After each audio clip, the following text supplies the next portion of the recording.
Journal का revision class. यहाँ पर हम लोग जितने भी जर्नल पॉइंट्स अभी तक किए हैं, प्रेफरेबली जहां तक है हम लोग 22 तक शायद कर चुके हैं ना, मैं देख लेता हूँ। 24 तक हम लोग का हो चुका है जर्नल पॉइंट्स, जिसमें से point number 23 bills receivable and bills payable नहीं हुआ है। बाकी 1 to 24 हम लोग खत्म कर चुके हैं, तो उसी का हम लोग रिवाइज करेंगे आज फटाफट, शॉर्ट डिस्कशन होगा। सबसे पहले भी started with the modern rule. क्या है मॉडर्न रूल? भैया एसेट्स और एक्सपेंस बढ़ेगा तो डेबिट, कमेगा तो क्रेडिट। और अगर LIC है, बढ़ेगा तो क्रेडिट, कमेगा तो डेबिट। तो आपको सिर्फ ट्रांजैक्शन में देखना है ये 5 चीज में वो क्या है, कम रहा है कि बढ़ रहा है, आपका रूल लगाना है, ठीक है। सबसे पहला पॉइंट था जर्नल का फॉर्मेट। फॉर्मेट है भैया इन द बुक्स ऑफ, ये किसका बिजनेस है उसका ओनर का नाम लिखना होता है। इन द बुक्स ऑफ, नाम नहीं लिखा है तो डॉट डॉट दे सकते हो। नेक्स्ट लाइन क्या होगा? जर्नल। फिर हम लोग का 5 कॉलम्स होता है, डेट, पर्टिकुलर्स, लेजर फोलियो जिसके हम लोग LFE लिखते हैं, debit amount rupees, credit amount rupees, ठीक है। Last 2 column amount in rupees होता है। डेट अगर दिया हुआ तो डेट लिखेंगे, नहीं दिया हुआ तो क्वेश्चन मार्क लिख देंगे या सीरियल नंबर लिख सकते हैं 1 2 3 4। सबसे इंपॉर्टेंट जो आपका कॉलम होता है वो पर्टिकुलर्स होता है, यहीं पर हम लोग सारे के सारे एंट्रीज लिखते हैं। A machine account debit to cash, debit यहाँ नहीं लिखते हम लोग, डेबिट यहाँ पर लिखते हैं, ठीक है। जो अकाउंट डेबिट होता है उसको ऊपर भी लिखते हैं, जो अकाउंट होता है क्रेडिट उसको नीचे में लिखते हैं। अमाउंट डेबिट का डेबिट में, क्रेडिट का क्रेडिट में लिख देते हैं। हर जर्नल के बाद हम लोग को क्या पास करना पड़ता है? नरेशन एंट्री पास करना होता है हर जर्नल के बाद। It starts with the word being and basically होता क्या है, it's a brief explanation of the transaction. Transaction का समराइज्ड फॉर्म में हम लोग को लिखना पड़ता है इन नरेशन, ठीक है। तो 5 कॉलम्स होता है जर्नल में, date, particulars, ledger folio, debit, credit. फिर हम लोग किए थे narration. It is an explanation of the transaction in brief, summary होता है। हर जर्नल एंट्री के बाद पास करना पड़ता है and start with the word being.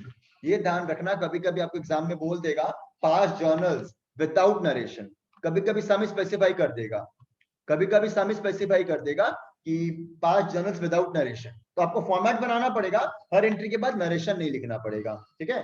Divyansh, ledger folio का अभी मैं आप लोगों को बता नहीं पाऊंगा सिग्निफिकेंस एंड रिक्वायरमेंट क्या है, ये एक नेक्स्ट चैप्टर हम लोग का आएगा लेजर।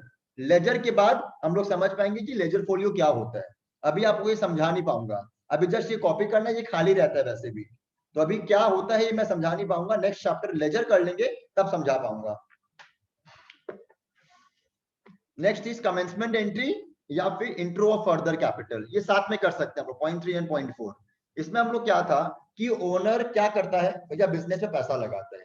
भैया अब हम लोग को ये भी पता है बाई कंपाउंड एंट्री कि ओनर सिर्फ पैसा नहीं लगाता है, एसेट्स भी लगाता है, ठीक है। बेसिकली ओनर कुछ भी लगाए, ओनर कुछ भी लगाए बिजनेस में, तो बिजनेस के पास वो चीज आ जाता है, सामान आ जाता है, और एक ऑब्लिगेशन आता है कि मेरे को ओनर को वापस देना है। अब हम लोग सीख चुके हैं कि ओनर को जो भी देना होता है उसको कैपिटल बोलते हैं, और अगर कुछ ओनर को देना है तो मेरा ऑब्लिगेशन बढ़ गया, मेरा लायबिलिटी बढ़ गया, और लायबिलिटी बढ़ने से क्या होता है? क्रेडिट। तो कैपिटल हमेशा क्या होता है? क्रेडिट होता है। Capital is nothing but owner का अकाउंट, ओनर मेरा लायबिलिटी है, मैंने आज ओनर से रुपया लिया तो मेरा ऑब्लिगेशन बढ़ गया, मेरा लायबिलिटी बढ़ गया, उस ऑब्लिगेशन का नाम ही कैपिटल है। और हम लोग कल ही सीखे थे ड्रॉइंग्स, अगर ओनर से कुछ रुपया लेना होता है तो वो मेरा रिसीवेबल कैटेगरी हो गया एसेट्स, तो वो मेरा ड्रॉइंग्स हो गया, डेटर हो गया। जब देना होता है तो वो मेरा क्रेडिटर हो जाता है, और जब लेना होता है तो वो मेरा डेटर बन जाता है। बट नाम क्या होता है? Drawings and capital. कैपिटल हमेशा क्रेडिट होता है, बिकॉज फर्म को ऑब्लिगेशन बढ़ गया तो वो देना है, बढ़ गया तो क्रेडिट, और जब मिलना बाकी होता है तो रिसीवेबल, मेरा एसेट्स बढ़ गया, debit.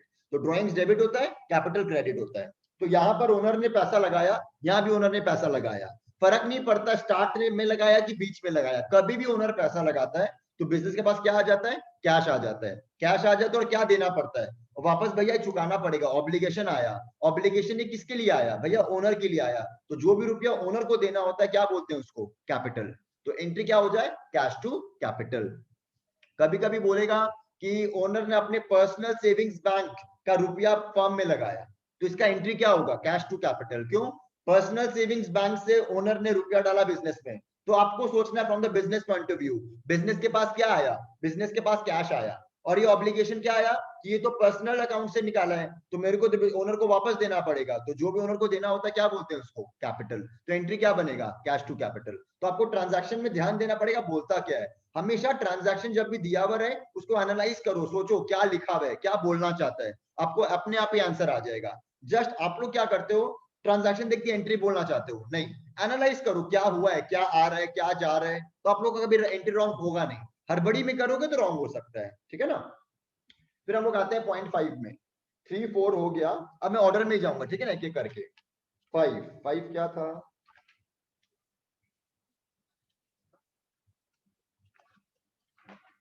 5 was compound entry. Compound entry क्या था, when there is more than, हम लोग जब भी पास करते हैं भैया मशीनरी टू कैश, इसको बोलते हैं simple journal entry. Simple journal entry क्या होता है, एक डेबिट और एक क्रेडिट, वो सिंपल जर्नल एंट्री हुआ। अब दोनों में से एक भी साइड एक से ज्यादा हो गया, वो क्या बन जाएगा, compound entry. 2 debit 1 credit, 1 debit 2 credit, 3 debit 1 credit, 3 2 2 2, कुछ भी एक से ज्यादा होते ही, चाहे डेबिट चाहे क्रेडिट, वो क्या बन जाएगा, कंपाउंड एंट्री। बट हमेशा याद रखना, from the dual aspect concept हम लोग क्या सीखे थे, every transaction has 2 aspects, 1 debit and 1 credit. भाई यहाँ पर तो ज्यादा डेबिट हो गया, हाँ, बट वो था ऑफ इक्वल अमाउंट। तो अगर यहाँ पर टोटल 3 डेबिट हुआ है, इसका टोटल 6 लाख है, तो यहाँ भी कितना होना पड़ेगा, 6 लाख। द डेबिट टोटल, इसमें जितना भी अकाउंट एस्पेक्ट डेबिट हुआ हो, तीनों का मिला के और तीनों मिला के सब होना चाहिए सेम। तो ये 6 ये 6 सेम हो गया, देखो डेबिट में कितना है 50, तो ये कितना होना चाहिए 50। Debit amount must be equal to the credit amount, ठीक है। तो यहाँ पर कंपाउंड एंट्री क्या है, when there is more than 1 debit और more than 1 credit in the same journal entry known as a compound entry. ये हम लोग बहुत ज्यादा पास करेंगे जब आगे थोड़ा बढ़ना चालू कर देंगे अकाउंट्स में। कंपाउंड एंट्री बहुत बढ़िया होता है, एक ही दिन में सारा जो भी मेन साथ में ट्रांजैक्शन साथ में पास कर लेते हैं, ठीक है। फिर हम लोग सीखे थे गुड्स, बहुत ही इंपॉर्टेंट डिस्कशन है, assets point number 7 and goods point number 6। Return हम लोग अभी तक किए नहीं है, मैं नेक्स्ट डे करा दूंगा रिटर्न को। गुड्स अगर खरीदते हैं तो परचेज अकाउंट डेबिट होता है, गुड्स अगर बेचते हैं तो सेल्स अकाउंट क्रेडिट होता है। भैया एसेट खरीदे तो एसेट खरीदेंगे तो एसेट अकाउंट ही आएगा, एसेट्स बेचेंगे तो एसेट अकाउंट ही आएगा। बट गुड्स खरीदते हैं तो परचेज अकाउंट, गुड्स बेचते हैं तो सेल्स अकाउंट, ठीक है। पहले ये देख लो एक बार, एसेट खरीदे हैं तो एसेट अकाउंट, एसेट बेचे हैं तो भी एसेट अकाउंट, ठीक है। बट जब गुड्स खरीदते हैं तो गुड्स खरीदेंगे तो परचेज अकाउंट, ये मेरा खर्चा होता है, एक्सपेंस और ऑलवेज डेबिटेड।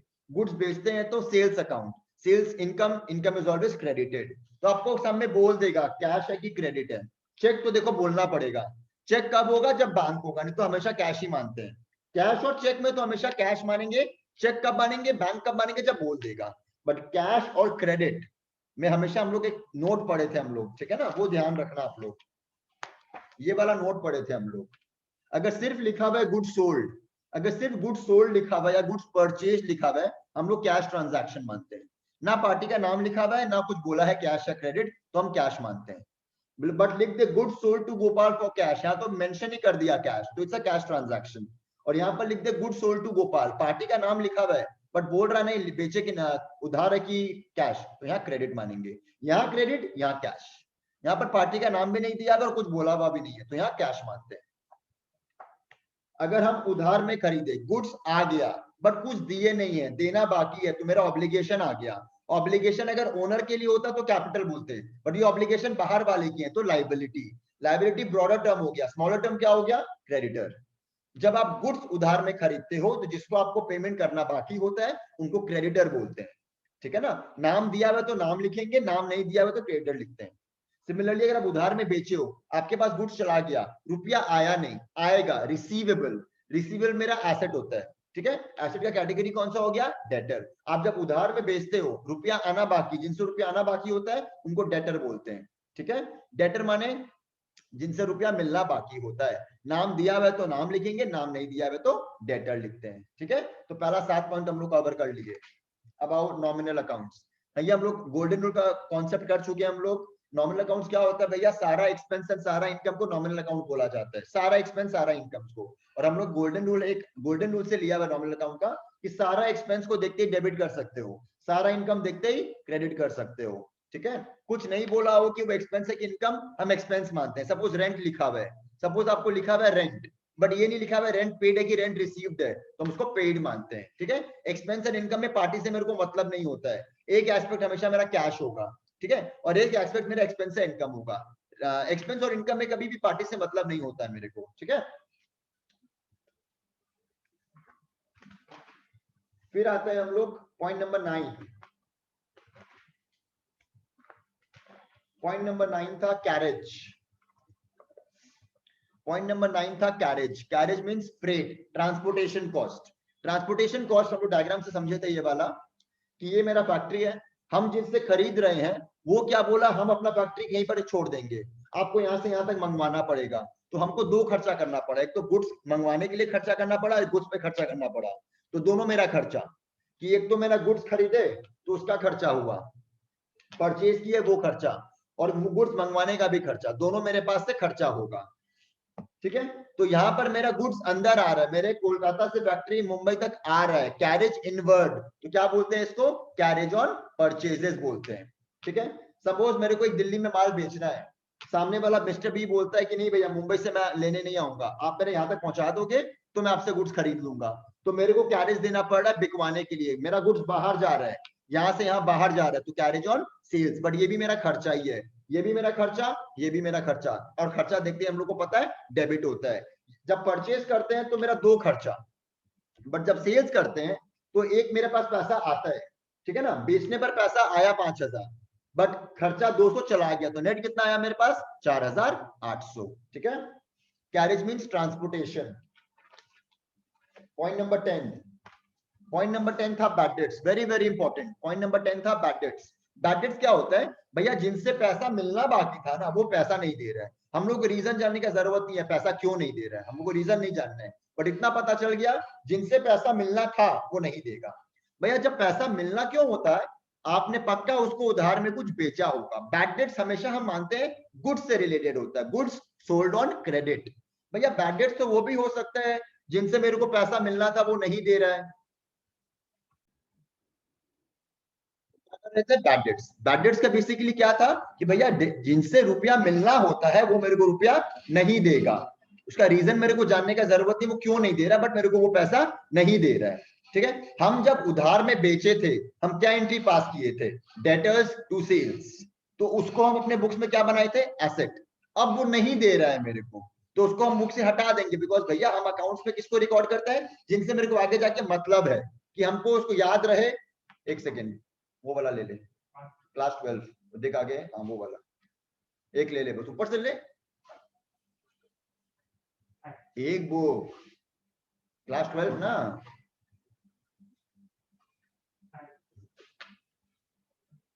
हाँ, तो जिनसे हमको रुपया मिलना था हम क्या एंट्री पास किए थे, डेटर टू सेल्स। हम लोग बुक्स में किसको रिकॉर्ड करते हैं, जिनसे मेरे को मतलब है आगे जाके, तो उनसे मेरे को मतलब होगा कि हमको भैया रुपया देंगे, रुपया मिलना बाकी है, देना बाकी है, तो उसको बुक्स में रिकॉर्ड करके रखना है।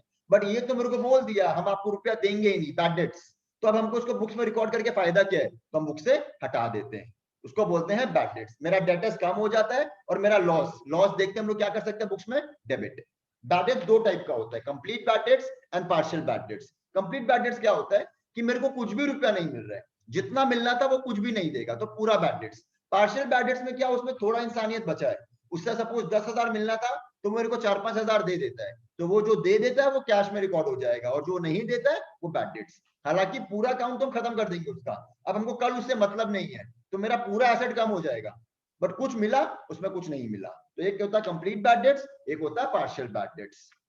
ये देख लो पार्शियल बैड की एंट्री किए थे हम लोग, कि मेरा पूरा का पूरा रमन तो कम हो गया 50,000 से, कुछ कैश मिला और कुछ बैड डेट्स हो गया। ठीक है, इसके बाद होता है bad debts recovery, very very important. Bad debts recovery के लिए बैड डेट होना बहुत जरूरी है, क्योंकि बैड डेट रिकवरी क्या होता है, यहां देखो, बैड डेट रिकवरी क्या होता है कि वो मेरा बैड डेट्स हो चुका था, आज मेरे को उसको कुछ मेरे से काम आ गया है, तो अब मेरे को वो रुपया देना चाहता है, मेरे से दोस्ती वापस करना चाहता है, कि वो मेरे से काम निकलवाना चाहता है। तो वो क्या किया, वो मेरे को रुपया देने आया, बट मेरा बुक्स तो उसको जानता ही नहीं है। क्यों नहीं जानता है, बिकॉज पहला मैंने क्या किया था, उसको उधार में बेचा था, तो मेरा बुक्स उसको जानता है। फिर वो क्या कर दिया, बैड डेट्स, तो मेरे उसको बुक्स भूल गया, उसको बुक्स हटा दिया, अब मेरा बुक्स जानता ही नहीं है उसको, और अब मेरे लिए वो स्ट्रेंजर है, तो स्ट्रेंजर आके मेरे को रुपया देके चला गया और बदले में कुछ मेरे से मांग भी नहीं रहा है, तो मेरे लिए क्या हो गया, इनकम।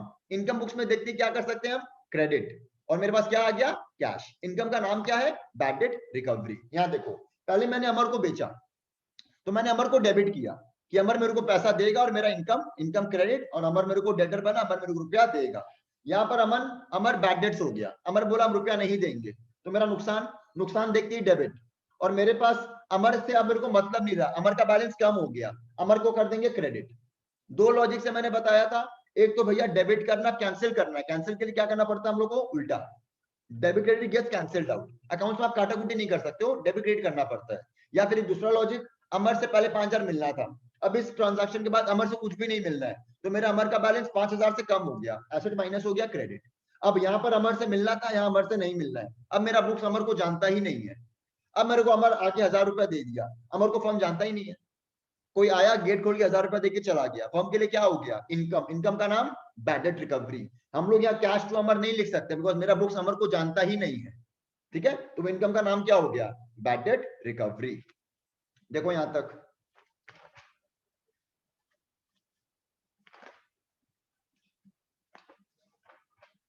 फिर था हम लोग का नेक्स्ट पॉइंट, डोनेशन। हम लोग का नेक्स्ट पॉइंट था point number 12, that was donation.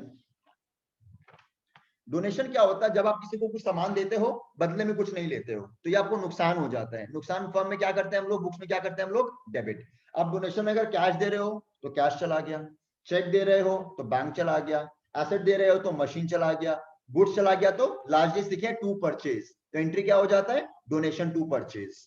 जो भी जा रहा है, हम लोग लास्ट से सीखे थे, परचेज अगर करते हो तो डेबिट, गुड्स अगर बेचते हो तो सेल्स क्रेडिट, बट गुड्स अगर बिना बेचे निकल जाए तो परचेज कर देते हैं क्रेडिट। तो यहाँ पर हम लोग का गुड्स तो चला गया बट बिका नहीं, तो हम लोग कर देंगे टू परचेज। और किसके लिए दे दिए हम लोग, डोनेशन, तो एंट्री क्या बनेगा, donation to purchase. Next point था ड्रॉइंग्स। ड्रॉइंग्स में दो पॉइंट बहुत इंपॉर्टेंट है, anything that is withdrawn by the owner, anything that is withdrawn by the owner for personal use. Owner कुछ बिजनेस से निकाल लिया, तो अब बिजनेस के पास क्या राइट आ गया, मेरे को रुपया वापस दे, रिसीवेबल एसेट। तो अगर रुपया मिलना बाकी है तो ड्रॉइंग्स ओनर से, रुपया देना बाकी है तो कैपिटल। कैपिटल लाइबिलिटी होता है, ड्रॉइंग्स एसेट होता है, बट दोनों एक ही बनता है, कैपिटल भी वही बंदा है ओनर, ड्रॉइंग भी वही बंदा है ओनर, बट ड्रॉइंग्स और कैपिटल अलग अलग रखते हैं एक बार, ठीक है ना। अगर वो कैश निकाल लिया तो टू कैश, हम ओनर को क्या बना लेंगे अपना, डेटर। डेटर का नाम क्या है, ड्रॉइंग्स। अगर चेक 100 रुपया, बैंक 100 रुपया निकाल लिया तो बैंक, फर्नीचर निकाल लिया तो फर्नीचर, गुड्स निकाल लिया तो ड्रॉइंग्स टू परचेज करेंगे, ठीक है। Point number 14, goods used otherwise, यही मैंने बताया, ठीक है ना। अगर गुड्स पर्सनल यूज के निकाले, ड्रॉइंग्स टू परचेज। चैरिटी कर लिए तो charity to purchase. Advertisement free sampling करवा दिए तो एडवर्टीजमेंट टू परचेज, ठीक है। गुड्स अगर बिजनेस से निकल जाता है और बिकता नहीं है तो हम लोग परचेज क्रेडिट कर देते हैं। फिर हम लोग किए थे life stock, very easy point. Life stock क्या होता है, जब आप कोई लिविंग एनिमल्स खरीदते हो, उसको हम लोग एनिमल्स का नाम नहीं लिख के लाइफ स्टॉक रिकॉर्ड कर लेते हैं, ये हम लोग के लिए एसेट्स ही होता है। खरीदेंगे तो डेबिट करेंगे, बेचेंगे तो क्रेडिट करेंगे, ठीक है। फिर हम लोग टाइपराइटर्स खरीदे थे भैया, टाइपराइटर्स, प्रिंटर्स, ऑफिस कैबिनेट्स, ये सब खरीदते हैं तो हम लोग नाम वो सब नहीं लिखते हैं, हम लोग क्या लिख देते हैं, ऑफिस इक्विपमेंट अकाउंट लिख देते हैं, ठीक है। तो जब भी टाइपराइटर देखो, you can write office equipment account. फिर आओ life insurance premium, fire insurance premium. Life insurance premium, fire insurance premium, point number 17। Life insurance पता किसका होता है भैया, लाइफ इंश्योरेंस तो ओनर का लाइफ पर होगा, तो ओनर का लाइफ का प्रीमियम किसको देना चाहिए, ओनर को देना चाहिए। बिजनेस क्यों देगा, अगर बिजनेस दे रहा है तो बिजनेस के पास से क्या चला गया, कैश चला गया, और वो किससे मांगेगा, ओनर से मांगेगा। तो आज सीखे हैं, जब ओनर से कुछ मांगना होता है तो क्या बोलते हैं उसको, ड्रॉइंग्स। उसको हम क्या बना लेंगे अपना, डेटर। डेटर बुक्स में क्या होता है, डेबिट। तो एंट्री क्या होगा, ड्रॉइंग्स टू कैश, क्योंकि भैया ये तो हमको फर्म को तो देने का जरूरत ही नहीं है, तो ओनर का ओनर को पैसा देना चाहिए था, हम ओनर का लाइफ सिक्योर कर रहे हैं, तो बिजनेस क्यों खर्चा करेगा। एंटिटी कॉन्सेप्ट क्या बोलता है, बिजनेस ओनर अलग अलग है। ओनर बोल दिया तुम एक बार कर दो, ठीक है, हम कर देते हैं, हम पैसा दे दिए, तो टू कैश, हम किससे मांगेंगे, तुमसे मांगेंगे, तुमसे जो मिलना होता है क्या बोलेंगे उसको, ड्रॉइंग्स। फायर इंश्योरेंस क्या होता है, बिजनेस का खर्चा, इसी खर्चा को नाम से रिकॉर्ड कर लेंगे। तो अगर LIP होगा तो ड्रॉइंग्स टू कैश, अगर फायर इंश्योरेंस प्रीमियम होगा तो fire insurance premium to cash. अगर सिर्फ इंश्योरेंस प्रीमियम लिखा होगा तो ना लाइफ लिखेंगे ना फायर लिखेंगे, क्या लिख देंगे, insurance premium account debit to cash account, ठीक है। फिर हम लोग किए थे डेप्रिसिएशन एंड अप्रिसिएशन, हर साल देना पड़ता है भैया। हर साल क्या होता है ना, आपका मशीन का वैल्यू कम हो जाता है बिकॉज ऑफ यूज, तो ये जो कम हो रहा है उसको हम लोग क्या बोलते हैं, डेप्रिसिएशन। ये हर साल के एंड में हम लोग को एसेट को वैल्यू करना पड़ता है। आपका सपोज वैल्यू 5 लाख था, आपने साल के एंड में वैल्यू किया 4.5 लाख हो गया, तो आपका 50,000 क्या हो गया, डेप्रिसिएशन। भैया ये तो वैल्यू गिर गया, आपके लिए तो लॉस है, हाँ लॉस है, लॉस का नाम क्या है, डेप्रिसिएशन, और आपका डेप्रिसिएशन लॉस देखते क्या कर सकते हो आप, डेबिट, और आपका क्या गिर गया, एसेट, तो एसेट गिरने से क्या होता है, क्रेडिट, तो एंट्री क्या हो जाएगा, डेप्रिसिएशन टू एसेट। भैया ऑपोजिट होता है अप्रिसिएशन, अगर वैल्यू बढ़ जाए तो मेरा इनकम हो गया, नाम क्या है इनकम का, अप्रिसिएशन अकाउंट, इनकम देखते ही क्रेडिट कर सकते हैं, और आपका क्या बढ़ गया, एसेट, एसेट बढ़ने से क्या होता है, डेबिट, तो एंट्री क्या पास कर देंगे, machine account debit to appreciation account. देख लो, इनकम होता है ऑलवेज क्रेडिट करते हैं, ठीक है, rise in the value of, depreciation क्या होता है, fall in the value of asset, appreciation क्या होता है, rise in the value of asset, ठीक है। Next was interest on capital, interest on drawings. Interest on capital क्या होता है, भैया आज ओनर पैसा लगाता है तो साल के एंड में वो क्या मांगेगा, इंटरेस्ट मांगेगा, तो फर्म को तो इंटरेस्ट देना पड़ेगा, फर्म को इंटरेस्ट देना पड़ेगा, तो फर्म के लिए खर्चा, फर्म के लिए खर्चा, खर्चा देखते ही डेबिट, और ये किसको देना है मेरे को, भैया ओनर को देना है, हम लोग को पता है ओनर को जो भी देना होता है क्या बोलते हैं उसको, कैपिटल, तो एंट्री क्या होगा, interest on capital to capital, ठीक है, क्योंकि फर्म के लिए खर्चा, खर्चा देखती है डेबिट, और ये किसको देना है, ओनर को देना है, ओनर को जो भी देना होता है क्या बोलते हैं उसको, कैपिटल।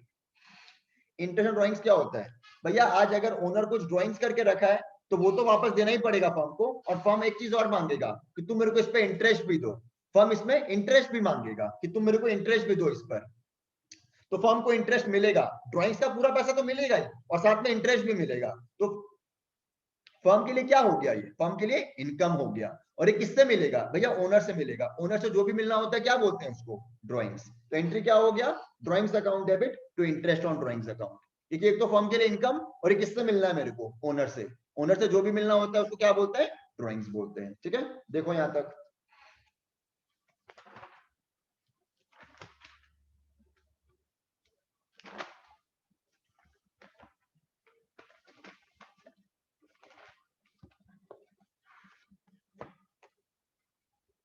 फिर पॉइंट नंबर 20 किए थे, बहुत ही बढ़िया से किए थे लास्ट डे हम लोग, immediate expense on assets and subsequent expenses. इसमें क्या सीखे थे हम लोग कि भैया जब परचेस गुड्स करते हैं ना, तो गुड्स का परचेस अलग से रिकॉर्ड करते हैं, कैरेज का खर्चा अलग से रिकॉर्ड करते हैं, बट जब एसेट्स खरीदते हैं और at the time of purchase आप एसेट पे जो भी खर्चा करो, ठीक है ना, जब तक आपका वो एसेट रेडी नहीं हो जाए यूज करने के लिए, सारा का सारा खर्चा हम लोग एसेट में ऐड कर देते हैं, बट अगर एक आध साल बाद कोई खर्चा करो एसेट पे तो हम लोग खर्चा ही रिकॉर्ड करते हैं। तो मैंने दो एग्जांपल कराया था, यहाँ पर आपने एसेट खरीदा और उस पर बहुत सारा खर्चा किया, तो हम लोग क्या किए, एसेट पे ही ऐड कर दिए, ठीक है ना, एसेट पे ही ऐड कर दिए, और यहाँ पर रिपेयर्स किए 6-8-10 महीना बाद रिपेयर्स किए मशीन पे, तो हम लोग रिपेयर्स टू कैश किए, ठीक है। अभी मैं डाउट्स नहीं लूंगा, कोई प्लीज लिखो मत। तो हम लोग जब भी कोई एसेट पे खर्चा करते हैं तो सारा का सारा एसेट पे ऐड कर देते हैं, और जब भी कोई बाद में खर्चा करते हैं रिपेयर्स लाइक, तो वो रिपेयर्स टू कैश लिखते हैं, ठीक है ना। Point number 21, loan. लोन दो टाइप का होता है, या आप लोन लेते हो या आप लोन देते हो। लोन लिए हैं तो वो भैया वापस चुकाना पड़ेगा, तो वो लाइबिलिटी, लाइबिलिटी। तो loan taken from mister A, तो एक तो मेरे पास लोन में एक एस्पेक्ट हमेशा कैश रहेगा, याद रखना, लोन लेते हैं चाहे लोन देते हो, लोन लिए हो तो पैसा लिए हो, लोन दिए हो तो पैसा दिए हो, तो एक एस्पेक्ट हमेशा कैश रहेगा और एक एस्पेक्ट जिससे लोन लिए हो या दिए हो, दो ही एस्पेक्ट रह सकता है। तो अगर आप लोन लिए हो तो किसको चुकाना पड़ेगा, ए को, तो लोन फ्रॉम ए अकाउंट, और आपके पास कैश आ गया और एक ऑब्लिगेशन लायबिलिटी बढ़ गया। लोन अगर दिए हो तो पैसा चला गया, बट उससे पैसा वापस आएगा रिसीवेबल, तो वो मेरा एसेट बन जाएगा, एसेट बढ़ गया। अगर लोन लिए हो तो इंटरेस्ट देना पड़ेगा, इंटरेस्ट आपके लिए खर्चा। अगर लोन दिए हो, लोन दिए हो तो इंटरेस्ट मिलेगा, इंटरेस्ट इनकम बन जाएगा आपके लिए। ये सब साल के एंड में होता है इंटरेस्ट, अभी नहीं कर रहे हम लोग, ठीक है। फिर हम लोग किए थे डेफल्केशन, वेरी वेरी इंपॉर्टेंट, चोरी। चोरी आपके लिए क्या होता है, भैया चोरी तो लॉस है, लॉस देख के डेबिट कर सकते हैं, तीन नाम से लिख सकते हो, डेफल्केशन, एम्बेजलमेंट, लॉस बाय थेफ्ट। अगर कैश का चोरी हुआ तो टू कैश, बैंक का चोरी हुआ तो टू बैंक, एसेट ले गया तो टू फर्नीचर, गुड्स ले गया तो टू परचेज, ठीक है ना।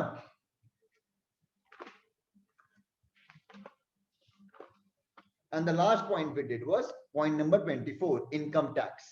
इनकम टैक्स क्या हम लोग मानते हैं, इसको पर्सनल एक्सपेंस माना जाता है, बिकॉज अगर बिजनेस आपका इनकम टैक्स दे दे तो ओनर को टैक्स देने का जरूरत नहीं होता है, तो बिजनेस बोलता है कि भैया तुम्हारा टैक्स हम क्यों दे, तो तुम्हारा ये टैक्स तुमको देना चाहिए, बिकॉज मेरा इनकम तो सारा तुम ले रहे हो, हमको तो कुछ इनकम मिल नहीं रही, तो इनकम सारा तुम ले लेते हो, तो इस पे इनकम टैक्स को देना चाहिए, तुमको ही देना चाहिए, बट तुम तो मेरा फंड्स यूज कर रहे हैं इनकम टैक्स देने के लिए, तो हम तो पैसा दे देंगे, हम तुमसे वापस मांगेंगे, तो ये पर्सनल एक्सपेंस माना जाता है ओनर का। तो पर्सनल एक्सपेंस में माने मैं ओनर से रुपया मांग रहा हूँ, मेरे पास से पैसा चला गया और मैं ओनर से रुपया मांग रहा हूँ, ओनर से जो भी मिलता है उसको क्या बोलते हैं, ड्रॉइंग्स। तो पर्सनल एक्सपेंस मान के इसको ड्रॉइंग्स लिख दिया जाता है। तो ड्रॉइंग्स 3 तरीके से हो सकता है, या डायरेक्ट लिख दे withdrawn for personal use drawings, life insurance premium drawings, income tax drawings. तो इनकम टैक्स ड्रॉइंग्स बोलेगा नहीं, खुद से समझना है कि वो ड्रॉइंग्स है। लाइफ इंश्योरेंस बोलेगा नहीं, खुद से समझना है कि ड्रॉइंग्स है। और या फिर लिख देगा विड्रॉन फॉर पर्सनल यूज, तो वो भी ड्रॉइंग्स हो गया। तो अभी तक हम लोग इतना ही पॉइंट्स किए हैं, हम लोग नेक्स्ट डे और कंटिन्यू करेंगे। Thank you.